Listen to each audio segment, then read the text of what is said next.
बहुत समय पहले उज्जैन नगरी के राजा थे विक्रमादित्य। उनका राज्य चारों ओर समृद्ध था।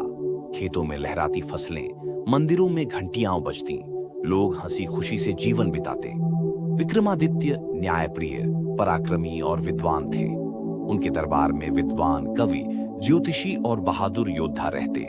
उनकी ख्याति इतनी थी कि पड़ोसी राजा भी उन्हें आदर से सम्राट कहते। उसी समय हिमालय की गुफाओं में एक असुर पैदा हुआ। उसका नाम था दंभिकासुर। जन्म से ही उसमें अद्भुत बल था। बचपन में ही उसने हाथियों से कुश्ती कर ली, पत्थरों को तोड़ डाला।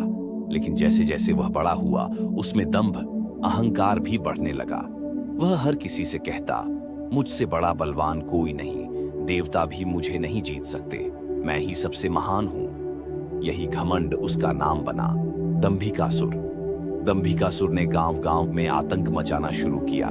किसानों की फसलें उजाड़ दी, यात्रियों से सोना चांदी छीन लिया, मंदिरों से मूर्तियां तोड़ी और पुजारियों को भगाया। गांव की औरतें और बच्चे उसके नाम से कांपते। लोग घरों से निकलने से डरने लगे। एक दिन कई गांव वाले उज्जैन दरबार पहुंचे। उनके कपड़े फटे हुए थे, आंखों में आंसू। उन्होंने राजा के चरणों में गिरकर कहा, राजन, हमारी रक्षा कीजिए। दंभिकासुर दिन रात हमें सताता है, खेत जला दिए, अन्न छीन लिया। अगर आप नहीं बचाएंगे तो हम कहां जाएंगे? राजा विक्रमादित्य ने हाथ उठाकर कहा, डरो मत प्रजाजनों, जब तक विक्रम जीवित है कोई असुर तुम्हारा अहित नहीं कर सकता।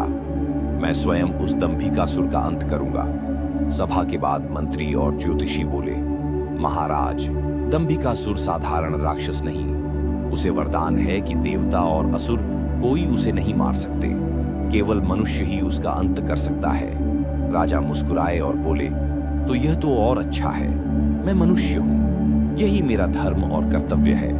धर्म की रक्षा के लिए मैं अपने प्राण भी न्यौछावर कर दूंगा। अगली सुबह राजा ने सेना को आदेश दिया, तुरंत तैयार हो जाओ, हम दंभिकासुर की गुफा पर चढ़ाई करेंगे। सेना ढोल नगाड़ों के साथ रवाना हुई। लोग रास्ते में खड़े होकर राजा को आशीर्वाद देने लगे। जय विक्रमादित्य, धर्म की रक्षा हो। घने जंगल के बीच एक विशाल गुफा थी। उसके बाहर दंभिकासुर बैठा था। उसका शरीर पर्वत जैसा विशाल था, आंखें अंगारों जैसी लाल और आवाज बादलों जैसी गूंजदार। जैसे ही उसने विक्रमादित्य को देखा, ठहाका मारकर हंसा। हा हा हा हा, तो तू है विक्रमादित्य? सुना था बड़ा वीर है, पर आज तुझे दिखाऊंगा असली शक्ति क्या होती है। राजा तलवार उठाकर बोले, वीरता दूसरों को सताने में नहीं, उनकी रक्षा करने में है। तेरा यही दंभ तेरा अंत होगा। फिर युद्ध शुरू हुआ। दंभिकासुर ने गदा घुमाकर प्रहार किया। धरती कांप गई।